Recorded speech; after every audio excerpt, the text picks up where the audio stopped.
अस्सलाम वालेकुम, नूर पाकिस्तान से मैं हूं आपका मेज़बान मियां अब्दुल्ला। नाज़रीन, सोशल मीडिया पे आपने एक थंबनेल स्क्रॉल करता देखा होगा कि सुतीले बहन भाइयों ने शादी कर ली। यही थंबनेल देख के हम इसी जोड़े के पास आए हैं, ग़ुलाम फ़रीद और किरण से, जानने के लिए कि आखिर इसकी हकीकत क्या है। हमें यहाँ आके पता चला कि ये सुतीले बहन भाई नहीं हैं। किरण की वालदा फ़ौत हो जाती हैं और किरण के जो वालिद साहब हैं वो इनकी वालदा से शादी कर लेते हैं, जिसके लिहाज से ये बहन भाई समझते हैं एक दूसरे को। लेकिन ये सुतीले बहन भाई उस तरह के नहीं है कि बाप ने शादी की, माँ एक जैसी है, नहीं, यहाँ वो सीन नहीं है। और बाकी कहानी इनसे जानते हैं। अस्सलाम वालेकुम। वालेकुम अस्सलाम। सर, मुझे बताइएगा कि आप दोनों की लव मैरिज शादी हुई कैसे? सर, हमारी शादी ऐसे हुई है कि इनकी यानी कि जो रिश्तेदार थे ना हमारे, वो हम पे गलत बातें करते थे, इल्ज़ामात लगाते थे, ठीक है, कि आप दोनों का कुछ चक्कर है।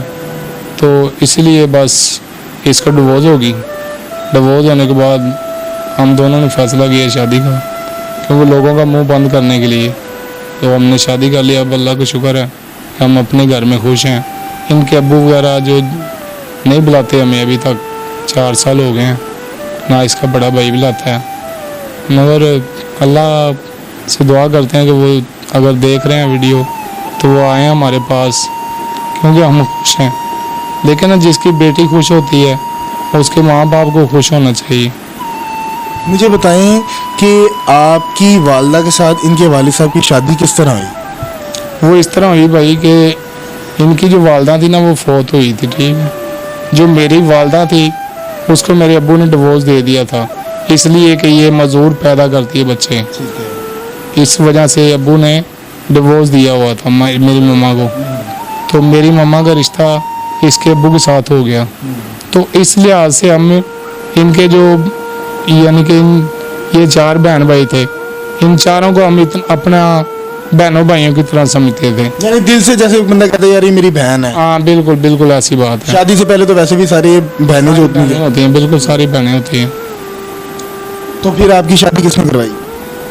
शादी हमारी ऐसी हुई है कि जब इसके रिश्ते आने शुरू हो गए तो इसने इनकार किया, मैंने शादी नहीं करनी, ठीक है। लोग बातें करते थे, ये काम पे जाती थी कि ये बाहर फिरती है, ये करती है, वो करती है, गलत बातें करते हैं, ठीक है।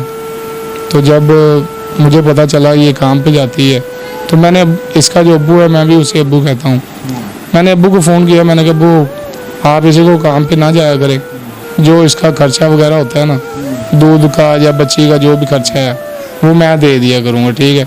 उसने इसको रोक दिया कि तूने काम पे नहीं जाना। खर्चा मैं अब्बू को भेजता था, पैसे 500 भेज दिया, 1000 भेज दिया, 1500 भेज दिया, ठीक है। ये उसको दे देना भी, चलो अपनी बच्ची का दूध वगैरह लेती रहेगी, या कोई भी खर्चा पानी करना होगा तो कर लेगी। तब कोई था आइडिया कि आपकी शादी हो जाएगी इनके साथ? नहीं, उस वक्त तो हमने कभी सोचा भी नहीं था, ठीक है। वो जैसे ही मैंने पैसे देने शुरू किए ना, तो हमारे अपने जो बहन भाई थे ना, उन्होंने ये बातें शुरू की पहले नंबर पे, ठीक है, कि ये कोई चक्कर है, तू बड़ा उनका ख्याल करना है, तेरा उनका की रिश्ता है। मैनू नहीं है कोई करता है, कोई किवें गल्लां करता सी, कोई किवें गल्लां करता सी, समझो नहीं गल, ठीक है। इस वजह तो आके बस साड़ी बदनामी हो गई, तो बस असी फिर जिद से आगे शादी कर ली। मुझे बताइएगा किरण कि ये तमाम मामला कैसे तय पाया? आपने जब इनके साथ शादी करनी थी तो आपकी मुखालफत किसने की और किसने आपकी जो है ना इनके साथ निकाह करवाया?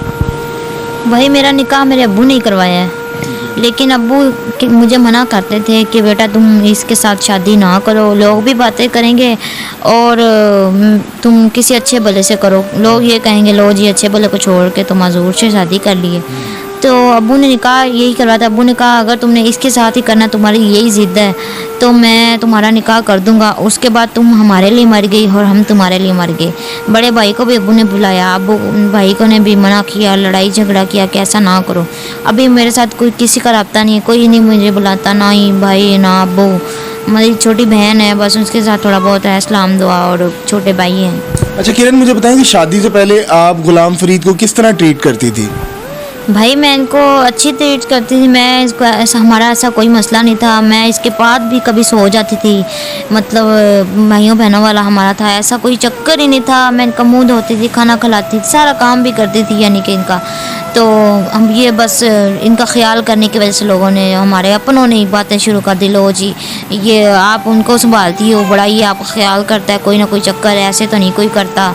लेकिन हमारा एहसास भाइयों बहनों वाला था, तो लोगों ने बातें कर दी और बातें करने की वजह से ना हम आहिस्ता आहिस्ता हमें एक दूसरे से चाहत हो गई और हमने शादी का फैसला कर लिया। यानी कि आप गुलाम फरीद को कपड़े प्रेस करके देती थी, इनका मुंह धुलाती थी, खाना शाना देती थी, तो लोग तरह तरह की बातें करते थे और आप तंग आ गई थी बातें सुन सुन के, तो आपने फैसला किया कि मैं ये शादी कर लूँ।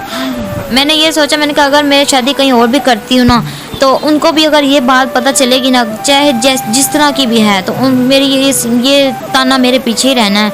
तो ऐसा क्यों ना करूँ कि मैं इनसे शादी ही कर लूँ, लोग बातें जहाँ करें अभी इसके मुँह ही बंद हो जाए, तो फिर मेरा वो भी घर उजड़ जाए। तो मैं ये नहीं चाहती थी कि लामा ताना मेरे पीछे ही रहे, तो इस वजह से मैंने ये फैसला किया कि ये ठीक है मेरे लिए, मैं इनके साथ ही शादी। अच्छा किरण, मुझे बताएं कि जो सोशल मीडिया पे एक तूफान बरपा है कि सौतेले बहन भाइयों ने शादी की, इसको आप कैसे देखती हैं? भाई हम सौतेले नहीं लगते, बस हम समझते थे एक दूसरे को बहन भाई, लेकिन हमारा खून का रिश्ता ही नहीं है। ना इनके बाप मेरे बाप है, ना मेरी माँ इनकी मम्मा है। मेरी मम्मा तो बचपन में फौत हो गई थी, तो हम कह लेते बस किसी ने मोहल्लेदार ने, किसी ने इनकी मम्मा से मेरे अब्बू से शादी करवा दी, उनको भी डिवोर्स हुई थी, तो इस वजह से ये हमें बहन समझते थे और हम इनको भाई समझते थे। लेकिन हमारा आपस में कोई ऐसा रिश्ता ही नहीं है, हम तो रिश्तेदार भी नहीं है, बस हमारी बिरादरी एक ही है, हमारा रिश्ता कोई भी नहीं है ऐसा। अच्छा गुलाम फरीद साहब, मुझे बताएं कि आप किस तरह घर का गुजर बसर करते हैं? आप मजदूर भी हैं और आपका रिसेंटली एक्सीडेंट भी हुआ है, घर किस तरह चलाते हैं?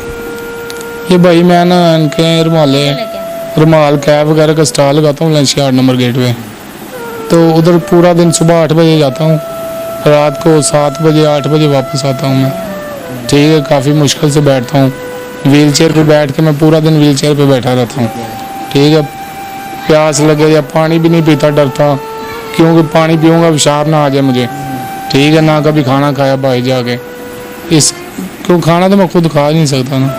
पानी ये है, कभी ना कभी किसी गुजरने वाले को कह देता हूँ यार मुझे थोड़ा सा पानी पिला दो, वो भी जब बिल्कुल 1-2 घूंट लगाता हूँ मैं पानी के बस। तो उससे मेरा घर का निज़ाम चल रहा था, और ऊपर से महंगाई की वजह से थोड़ा सा कर्जा मेरे ऊपर हो गया। ठीक है, अब एक्सीडेंट हुआ है, अभी ईद के बाद मैं एक दिन भी काम पे नहीं गया, एक दिन गया हूँ तो बस थोड़ी देर बैठा हूँ तो टांग मेरी बहुत ज़्यादा दर्द करने लगी। जी नाज़रीन, आपने तमाम गुफ्तगू सुनी ये खूबसूरत जोड़े की। मेरे साथ गुलाम फरीद साहब मौजूद हैं और उनकी अहलिया किरण मौजूद हैं, जिन्होंने मोहब्बत की शादी की, और मोहब्बत भी लाजवाल जिसको कहा जाए, क्योंकि गुलाम फरीद साहब जो हैं वो चलने फिरने से कासर हैं और काम करते हैं। वो अपनी मजदूरी को उन्होंने मजबूरी नहीं बनाया, वो ठेला लगाते हैं ऐनकों का और रुमाल वगैरह सेल करते हैं और अपने घर का गुजर बसर करते हैं। इनका एक्सीडेंट हुआ है जिसकी वजह से ये घर बैठे हुए हैं और काफ़ी ज़्यादा जो है कर्जे के नीचे आ गए हैं। मुखय्यर हज़रात जो इनकी हेल्प करना चाहें, इनका नंबर डिस्क्रिप्शन में दिया गया है, आप इनकी हेल्प कर सकते हैं। अपने मेज़बान को इजाज़त दीजिए, आपका मेरा अल्लाह हाफ़िज़।